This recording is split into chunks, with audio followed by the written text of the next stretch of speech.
Hello and welcome to another new episode of Vishal classes and students. आज victory batch का second day है और आज मैं आपको सिखाने जा रहा हूँ साइंस 1 का second chapter complete revision only importance. 100% ये इंपॉर्टेंस बोर्ड एग्जाम में आने वाले हैं, उनको डिटेल में मैं आपको एक्सप्लेन करने वाला हूँ। तो सब लोग अपना पेन नोटबुक लेकर रेडी हो जाएंगे।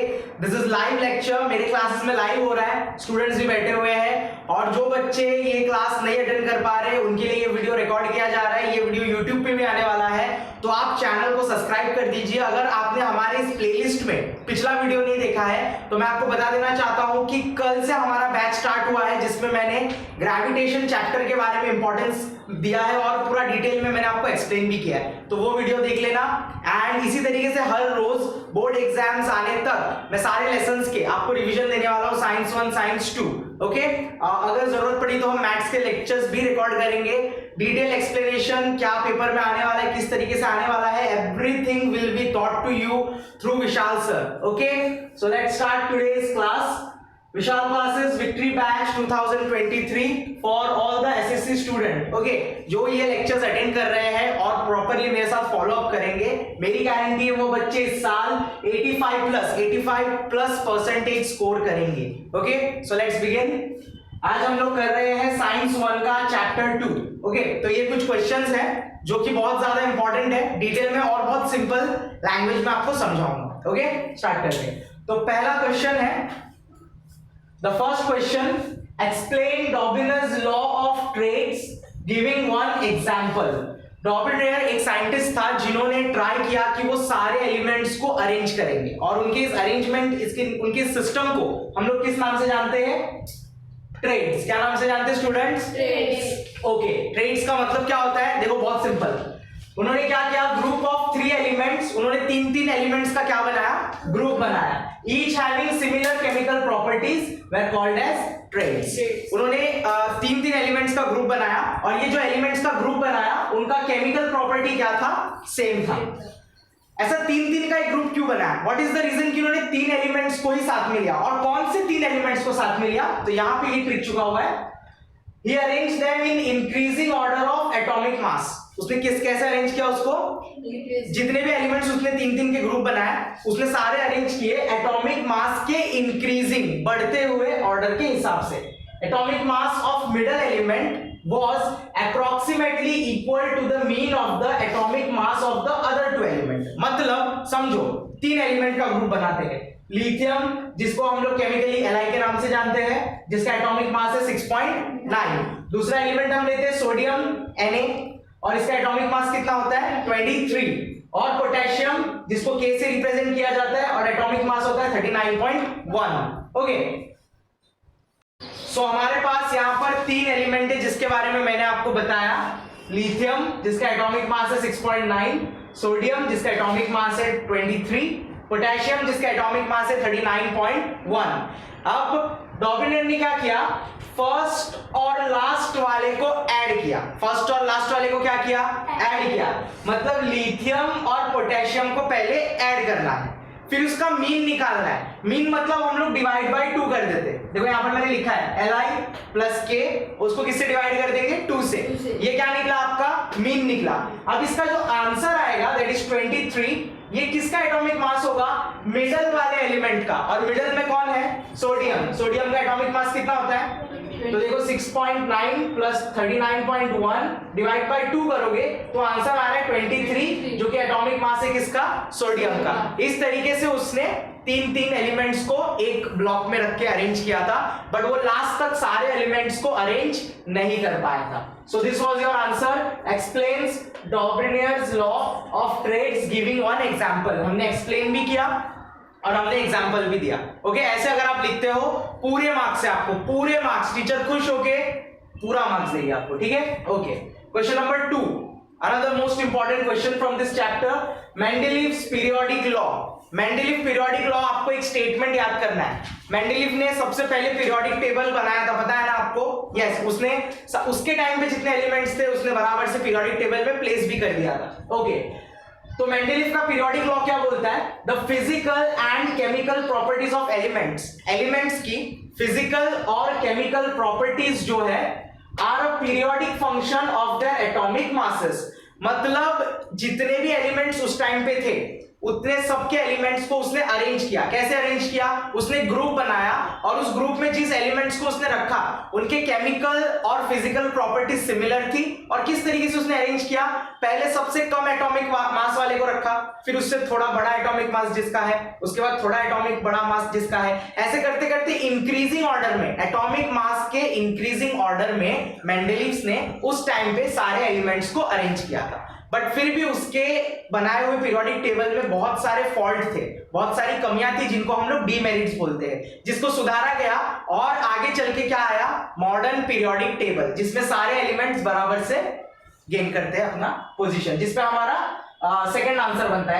यहां तक अगर आप लिखोगे ना, यहां तक भी अगर आप स्टेटमेंट लिखते हो ना, you are getting full marks. But अगर आपको थोड़ा और बड़ा करना है आंसर को, तो आप इसको एक्सप्लेन करो।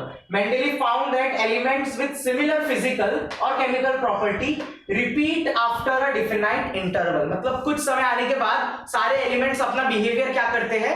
रिपीट करते हैं। Okay, then question number 3, Mendeleev का पीरियोडिक टेबल नहीं चला, इसीलिए मॉडर्न पीरियोडिक टेबल को बनाया गया। तो मॉडर्न पीरियोडिक लॉ क्या होता है? मॉडर्न पीरियोडिक लॉ सेम है मेंडलीव पीरियोडिक लॉ के हिसाब से, लेकिन मेंडलीव क्या कर रहा था? इंक्रीजिंग ऑर्डर ऑफ एटॉमिक मास। लेकिन मॉडर्न पीरियोडिक टेबल में ये था periodic function of their atomic number. इसमें कैसे अरेंज किए गए एलिमेंट्स को? नंबर्स, इंक्रीजिंग एटॉमिक नंबर्स के हिसाब से। ओके, तो सारा स्टेटमेंट सेम है। Physical and chemical property of element are periodic function of them. यहां तक पूरा सेम है, ऊपर भी यही है, नीचे भी वही है। जस्ट मेंडलीव का जवाब लिख रहे हो, periodic function of their atomic mass लिख देना। और जब भी आप पीरियोडिक लॉ लिख रहे हो तब आपको क्या लिखना है? Periodic function of their atomic number. Got it? Simple, एकदम सिंपल, एकदम। विशाल सर एकदम सिंपल में सिखाएंगे आपको, ठीक है। Another most important question from this chapter, demerits of Mendeleev periodic table. Mendeleev periodic table में कुछ कमियां थी जिस वजह से मॉडर्न पीरियोडिक टेबल बनाया गया, वरना हम मेंडलीव पीरियोडिक टेबल को आज भी पढ़ते, उसके आगे कोई और पीरियोडिक टेबल आता नहीं।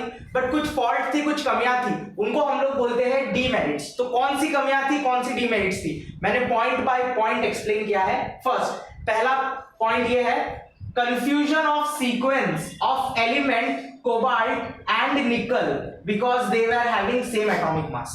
अब दो एलिमेंट है, जो एक है कोबाल्ट और एक है निकल। अब निकल और कोबाल्ट दोनों का एटॉमिक मास क्या था? सेम था। तो किसको पहले रखे और किसको बाद में रखे, ये कंफ्यूजन था, ठीक है। ये पहला कंफ्यूजन, ये पहला demerit. Next, isotopes have same chemical properties. Isotopes कुछ ऐसे एलिमेंट्स होते हैं जिनकी केमिकल प्रॉपर्टीज क्या रहती है? सेम रहती है, but different atomic mass. Chemical property same है बट इनका एटॉमिक मास क्या है? एटॉमिक मास क्या है? एकदम different. So they can't be placed in Mendeleev's periodic table. इसीलिए मेंडलीव्स ने प्रॉपरली इन एलिमेंट्स को अपने टेबल में प्लेस नहीं कर पाए। Got it? सेकंड कंफ्यूजन आपको समझ में आया क्या था? पहला कंफ्यूजन क्या था? निकल और कोबाल्ट का क्या सेम था? एटॉमिक मास सेम था, तो किसको पहले रखे किसको बाद में रखे समझ नहीं आ रहा था। सेकंड कंफ्यूजन ये था, आइसोटॉप्स की केमिकल प्रॉपर्टीज सेम होती है बट एटॉमिक मासेस क्या होते हैं? डिफरेंट, तो उनको अलग अलग करे या सेम रखे, ये समझ नहीं आ रहा था। Okay, third confusion was the rise in atomic mass does not appear to be uniform when element are arranged in an increasing order of atomic mass. मतलब इसका सिंपल मतलब बताता हूं, एटॉमिक मास बराबर कैलकुलेटेड नहीं था वो टाइम पे, ठीक है। हाँ, मेंडलीव ने कुछ एटॉमिक मासेस को करेक्ट किया था, बट फिर भी अगर हम लोग देखें एटॉमिक मास के हिसाब से एलिमेंट्स को अरेंज नहीं किया जा सकता। It's a wrong way. हम लोग सारे एलिमेंट्स को किसके हिसाब से अरेंज कर सकते हैं? Not atomic mass, atomic numbers के हिसाब से। तो एटॉमिक मास रॉन्ग था, ऐसे हम अरेंज नहीं कर सकते। चौथा confusion, confusion of placing hydrogen. अब देखो, हाइड्रोजन एक ऐसा मेटल है, एक ऐसी चीज है, हाइड्रोजन एक ऐसा एलिमेंट है। वैसे तो ये पीरियोडिक टेबल में फर्स्ट पोजीशन में आता है, पता है ना, hydrogen comes in first position. तो हाइड्रोजन के लिए कंफ्यूजन ये था कि हाइड्रोजन दो जगह पे सिमिलैरिटी दिखाता है। हाइड्रोजन हैलोजन की भी प्रॉपर्टी दिखाता है, जो कि कहां पर होना चाहिए? सेवेंथ नंबर पे होना चाहिए। और एल्कली मेटल की भी प्रॉपर्टी दिखा रहा है, जिसके वजह से वो फर्स्ट नंबर पे भी आना चाहिए। 7वें नंबर पे रखे हैलोजन के साथ रखे हाइड्रोजन को या एल्कली मेटल के साथ रखे, ये कंफ्यूजन था। इस वजह से मेंडलीफ का पीरियोडिक टेबल हटाया गया और नया पीरियोडिक टेबल बनाया गया जिसको हम लोग क्या बोलते हैं, मॉडर्न पीरियोडिक टेबल। तो 4 डीमेरिट से समझ में आया। एक और बात, क्विक रिवीजन, निकल कोबाल्ट का एटॉमिक मास सेम था, ये कंफ्यूजन था। सेकंड कंफ्यूजन ये था कि isotopes chemical properties same, atomic mass different. Third ये था कि एटॉमिक मास के हिसाब से किसी भी एलिमेंट को अरेंज करना रॉन्ग है, एटॉमिक नंबर्स के हिसाब से अरेंज करना चाहिए। लास्ट वाला कंफ्यूजन ये था, हाइड्रोजन हैलोजन जैसा भी बिहेव करता है और एल्कली मेटल को भी बिलोंग करता है, तो उसको कहां पर रखें। सिंपल, एकदम सिंपल, कुछ रट्टा नहीं मारना है, विशाल सर का लेक्चर अटेंड करना है, ठीक है। Okay, fifth question, the most important fifth question, periodic trend in modern periodic table. Periodic trend क्या होता है? ट्रेंड का मतलब आप सबको पता होगा, you belong to social media, आप यंग पीपल, कोई भी चीज जब होता है ना तो वो ट्रेंडिंग होता है। ट्रेंडिंग मतलब चलता है, सब लोग उसको फॉलो करते हैं, सारी चीज उसके हिसाब से चलती है उस टाइम पे, ठीक है। शाहरुख खान का कोई सॉन्ग आ गया जिसमें शाहरुख खान ने कोई अच्छा सा जीन्स या अच्छा सा जैकेट पहना है, आप फिर घर के बाहर निकलोगे सारे दुकान में वो जैकेट वही जीन्स नजर आएगा। ट्रेंड फॉलो हो रहा है। तो मॉडर्न पीरियोडिक टेबल कौन से ट्रेंड को फॉलो करता है? पीरियोडिक ट्रेंड को। किसको फॉलो करता है? पीरियोडिक ट्रेंड होता क्या है? Certain regularity is observed in element.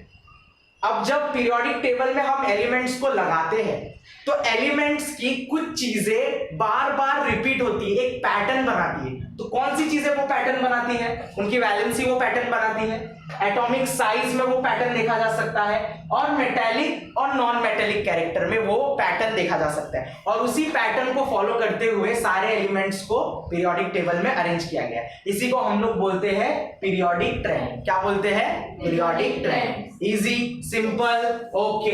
Next एक छोटा सा कॉन्सेप्ट है, इसके पहले भी आपने पढ़ा है, आई थिंक सो 7th या 8th स्टैंडर्ड से ये कॉन्सेप्ट आपको है। वैलेंसी क्या होती है किसी भी एलिमेंट के अंदर? What is valency? वैलेंसी का मतलब होता है number of electrons present in the outermost shell of its atom. Atom होता है, एटम के बीच में न्यूक्लियस होता है, न्यूक्लियस के आसपास शेल बने होते हैं, शेल के आखिरी वाले शेल में कितने इलेक्ट्रॉन्स हैं, हम लोग उसको क्या बोलते हैं? वैलेंसी। क्या बोलते हैं? यही इलेक्ट्रॉन्स या तो देते हैं, लूज होते हैं, या फिर गेन होते हैं। समझ में आया? यही वैलेंसी है, वैलेंसी का concept. Okay, next question number 7, atomic size या एटॉमिक रेडियस। अगर आपको एग्जाम में पूछा जाता है एटॉमिक साइज और पूछा जाता है एटॉमिक रेडियस, तो कंफ्यूज नहीं होने का, दोनों सेम चीज है। एटॉमिक साइज भी वही चीज है, एटॉमिक रेडियस भी वही चीज है। अगर एटॉमिक साइज पूछा तो वही आंसर लिखना है, एटॉमिक रेडियस पूछा तो भी आपको वही आंसर लिखना है। तो एटॉमिक साइज या रेडियस का डेफिनेशन सिंपल मैं बताया हूं, the size of the atom means the size of the radius of an atom. ठीक है, अभी रेडियस के बारे में आपको पता है, सर्कल के बारे में तो पता ही होगा आपको, ज्योमेट्री में चैप्टर भी है, सबसे बड़ा चैप्टर ज्योमेट्री में क्या है आपको? सर्कल।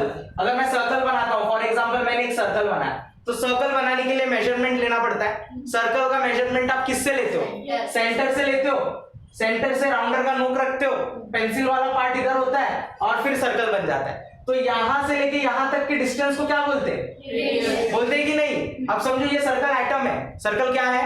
एटम। और ये जो बीच का सेंटर है ये न्यूक्लियस, क्या है ये? न्यूक्लियस। और ये जो बाहर का आपने बनाया ये आउटर शेल है, सबसे आखिरी शेल।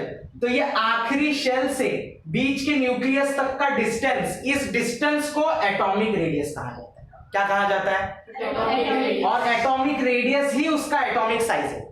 ये जितना बड़ा छोटा होगा हम बोलते हैं कि एटॉमिक साइज बढ़ रहा है या एटॉमिक साइज घट रहा है। कभी कभी इसमें शेल्स ऐड हो जाते हैं, देखो एक शेल ऐड हुआ तो थोड़ा सा बढ़ जाएगा। अगर शेल घट गया, फॉर एग्जांपल इसको मिटा देते, ठीक है, शेल्स कम हो गए, समझो ये वाला शेल घट गया, ठीक है, और छोटा सर्कल बना तो ये रेडियस कम है। तो रेडियस बढ़ता है या घटता है उसके हिसाब से एटॉमिक साइज भी किसी भी एटॉम का क्या होता रहता है? बढ़ता है, या इंक्रीज या डिक्रीज होता रहता है। तो वही चीज यहां पर बताई है मैंने, it's the distance of outermost shell of an atom from nucleus. समझ में आया? More number of shell equals to more atomic size. अगर ज्यादा शेल इसमें ऐड हो गया, एटम में ज्यादा शेल ऐड होगा तो डिस्टेंस बढ़ता जाएगा, वो सेंटर से और दूर होता जाएगा कि नहीं? दूर होता जाएगा, तो उसका साइज भी क्या होता जाएगा? बढ़ता जाएगा। समझ में आया? सिंपल, एकदम easy explanation. Okay, then we will move on to the next topic, and the next question, देखो ये एटॉमिक साइज से ही है, एटॉमिक रेडियस एटॉमिक साइज का ही आंसर है। आपको गिव रीजन में पूछा जाता है, गिव रीजन में ये पूछा जाता है कि जब हम गोइंग डाउन द ग्रुप, हम ग्रुप में ऊपर से नीचे की तरफ जब जाते हैं, पीरियोडिक टेबल में ग्रुप होता है, ऊपर से नीचे की तरफ जब जाते हैं हम, तो एटॉमिक साइज क्या होते जाता है, बढ़ते जाता है। एटॉमिक साइज क्या होते जाता है, बढ़ते। क्यों बढ़ते जाता है, अब भी हमने इसका मीनिंग सीखा। एटॉमिक साइज कब बढ़ेगा, जब उसमें शेल क्या होते रहेंगे, शेल ऐड होते रहेंगे, तो फिर शेल जैसे ही ऐड होते रहेंगे उसका साइज बढ़ता रहेगा। यहीं पे तो आपका आंसर है, बन गया। ये देखो, because while going down the group every level, her level पे एक नया शेल क्या हो जाता है, और शेल ऐड होगा तो उसका साइज भी क्या हो जाएगा। कुछ लर्न करने जैसा है, सिंपल। नेक्स्ट एक और गिव रीजन आ गया इसके अंदर, इसी के अंदर एक और गिव रीजन आ गया कि जब हम लोग लेफ्ट से राइट की ओर जाते, लेफ्ट से पीरियोडिक टेबल में लेफ्ट साइड से आप राइट साइड की ओर जा रहे हो, तो एटॉमिक मास जो है वो क्या होते रहता है, कम होते रहता है। एक मिनट मेरा फोन आएगा। Okay, this is live lecture, तो ऐसा प्रॉब्लम होता रहता है। आपने बंद किया है क्या? आपने बंद किया video recording on? Video recording on, okay, no problem.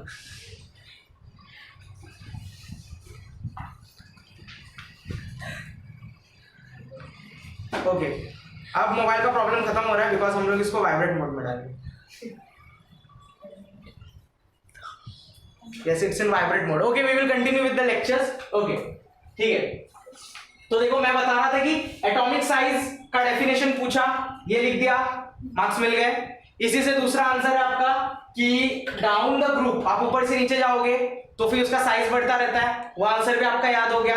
अब यहां पे क्या पूछा जा रहा है, लेफ्ट टू राइट आप जा रहे हो तो एटॉमिक मास धीरे धीरे कम होता जा रहा है। एटॉमिक मास क्या होते जा रहा है, एटॉमिक मास कब कम होगा, जब उसका साइज छोटा होगा। क्या होगा, और साइज कब छोटा होगा, देखो आराम से समझने की कोशिश करो। बीच में क्या होता है, एटॉम के न्यूक्लियाइज होता है। एटॉम के बीच में क्या होता है, यहाँ पे थोड़ा सा हम लोग जगह बचाए, यस यहाँ पे देखो, एटम के बीच में क्या होता है, न्यूक्लियाइज होता है। न्यूक्लियाइज की एनर्जी कौन सी होती है, पॉजिटिव एनर्जी होती है। कौन सी एनर्जी होती है, और इसके आसपास शेल होते हैं। अब शेल के अंदर इलेक्ट्रॉन्स होते हैं, क्या होते हैं, इलेक्ट्रॉन्स होते हैं। इलेक्ट्रॉन्स के अंदर कौन सी एनर्जी होती है, नेगेटिव एनर्जी होती है। कौन सी एनर्जी होती है, अब ये सारे जो न्यूक्लियस है वो पॉजिटिव है, इलेक्ट्रॉन्स नेगेटिव, ऑपोजिट चार्ज एक दूसरे को क्या करते हैं, अट्रैक्ट करते हैं। अब पीरियोडिक टेबल में आप जब लेफ्ट में रहोगे तो इलेक्ट्रॉन्स क्या होते हैं, कम होते हैं, न्यूक्लियाइज भी एक ही होता है।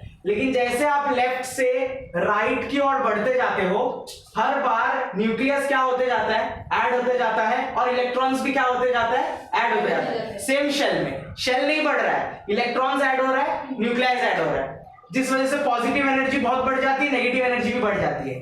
तो जब समझो एक ही इलेक्ट्रॉन है, एक ही न्यूक्लियस है, तो उनका अट्रैक्शन कैसा होगा, कम।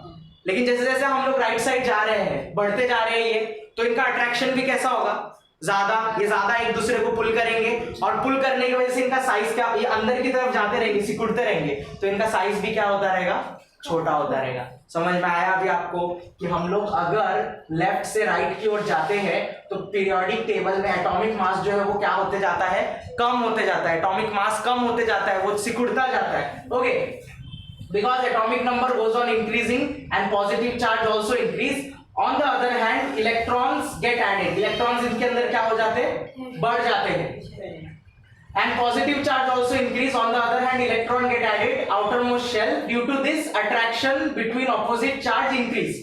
ये positive charge ये negative charge दोनों का attraction क्या हो जाता है, बढ़ जाता है, and therefore the pull toward the center increase and size of the atom is reduced. उनका साइज क्या हो जाता है, कम हो जाता है। एकदम सिंपल, एकदम सिंपल। यस, अब इसी पे एक और आंसर है, इसी टॉपिक पे अगर आप ये टॉपिक अच्छे से करते हो ना, मैं गारंटी देता हूं ये चैप्टर आपका खत्म हो जाएगा, क्योंकि ज्यादातर बहुत ज्यादा प्रोबेबिलिटी होता है एटॉमिक मास और एटॉमिक रेडियस से क्वेश्चन आता ही है, गारंटी। तो ये एक टॉपिक, या ये एक आंसर हो गया, ये दूसरा आंसर, ये तीसरा आंसर, चौथा आंसर भी इसी के साथ है।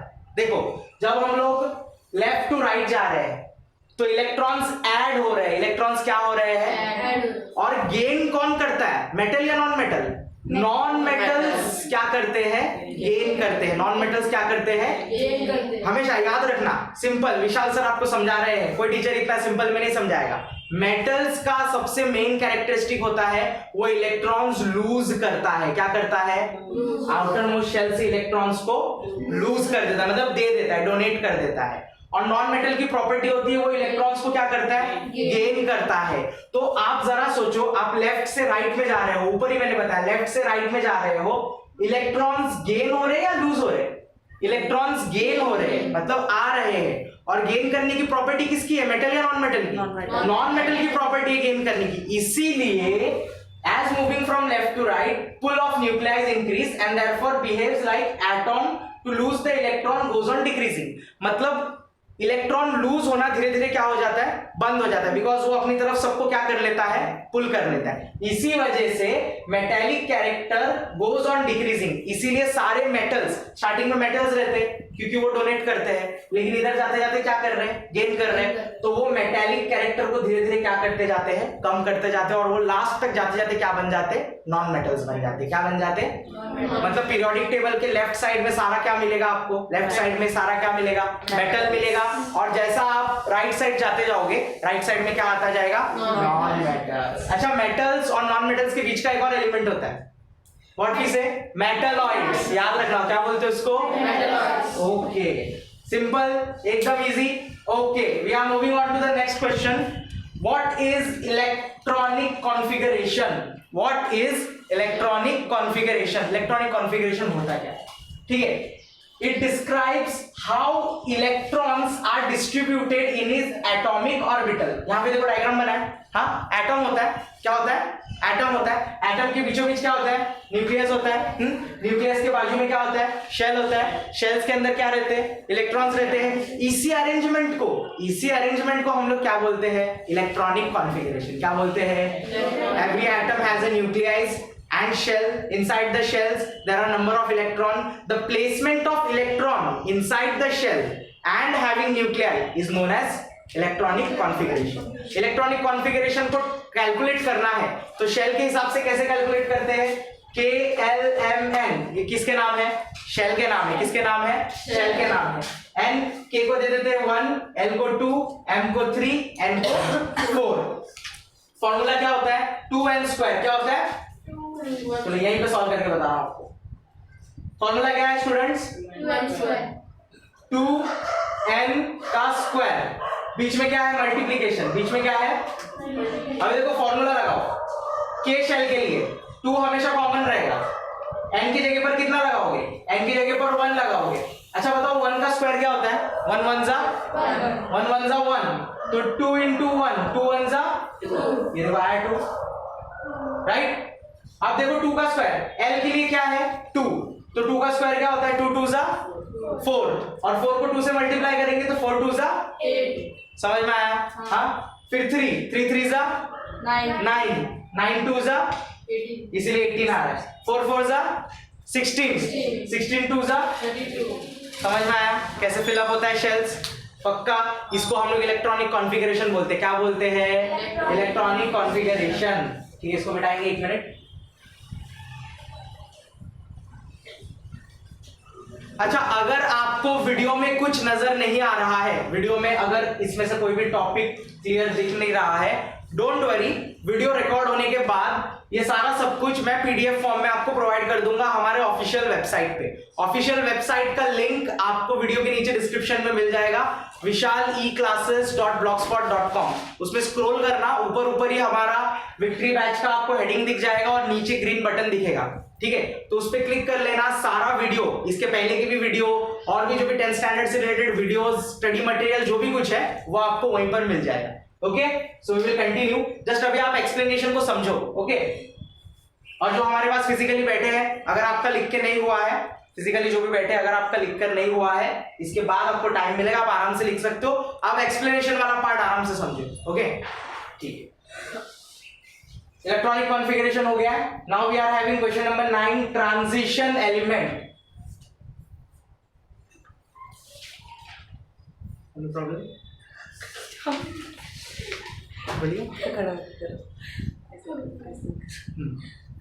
Transition element, okay, transition element का मतलब क्या होता है, what is mean by, this is another important question. Transition element बहुत ज्यादा इंपॉर्टेंट है, रिपीटेडली बोर्ड्स में पूछा जाता है, ठीक है। ट्रांजिशन एलिमेंट को समझो क्या होता है।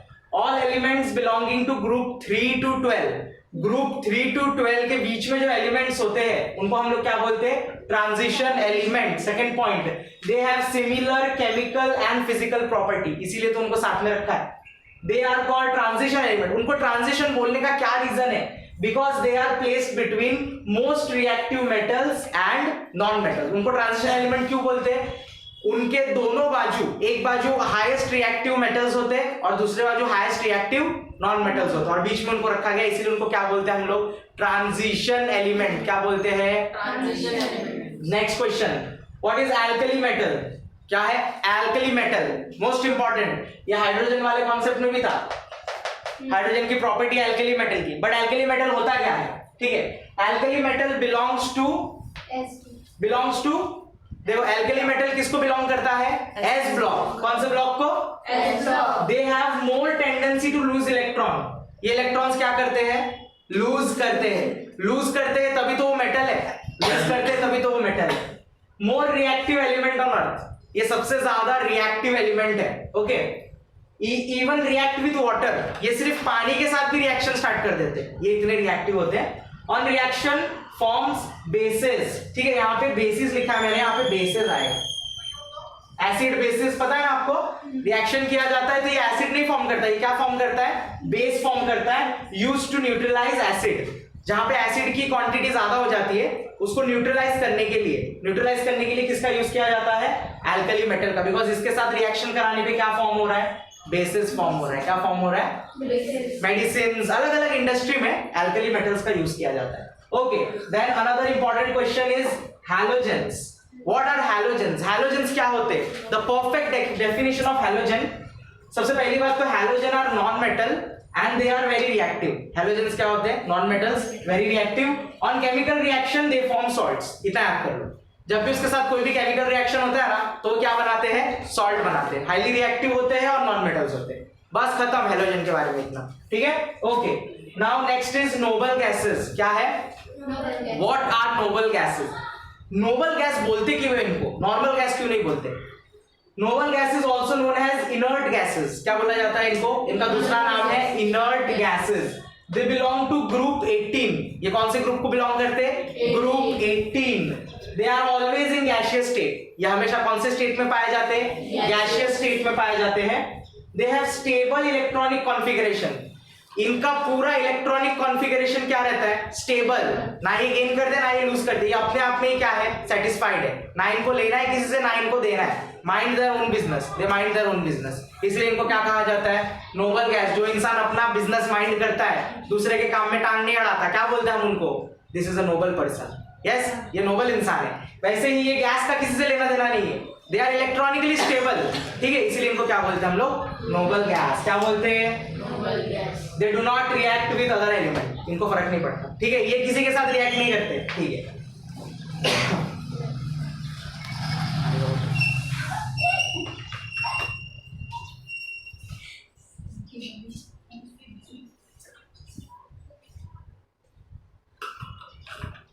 समझ रहा है कि नहीं, सबको समझ रहा है कि नहीं, yes, हाँ, यस, ठीक है।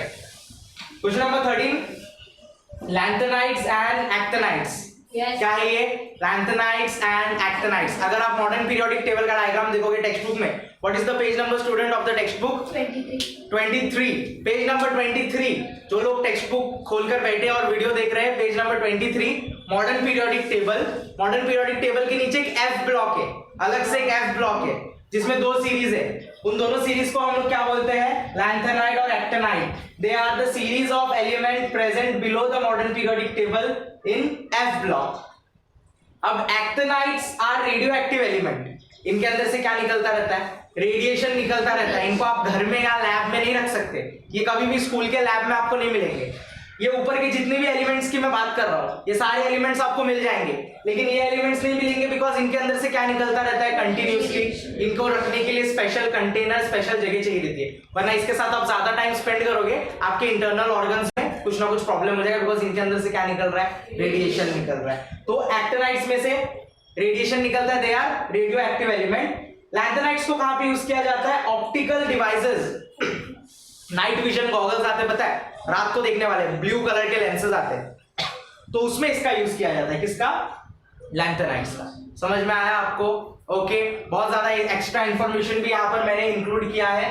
कुछ ऐसे क्वेश्चंस है जिनके आंसर आपको इजीली डाइजेस्ट या टेक्स्ट बुक में शायद ना मिले, इसीलिए ये मेरा एक प्रयास है, आप बोल सकते हो कोशिश है कि स्टूडेंट को जितना सिंपल हो सके उतने सिंपल में मैं एक्सप्लेन करा रहा हूं। तो आपको क्या करना है? चैनल को सब्सक्राइब करना है। जो यहाँ पर प्रेजेंट है लेक्चर देख रहे हैं, आपको अपने दोस्तों के साथ इस वीडियो को शेयर करना है। हाँ, उनको बताना है कि क्लासेस में हमारा ऐसा सेशन चल रहा है, we are going on with victory batch. Okay, और जो वीडियो देख रहे हैं आपको चैनल सब्सक्राइब करना है, ताकि नेक्स्ट वीडियो जब मैं अपलोड करूं आपको मेरे चैनल पे हर रोज इसी तरीके के वीडियो देखने मिलेंगे। This is day 2 of victory batch. Channel subscribe करोगे तो नोटिफिकेशन आएगा जब कल मैं आपको वीडियो डालूंगा, चैनल पे अपलोड करूंगा।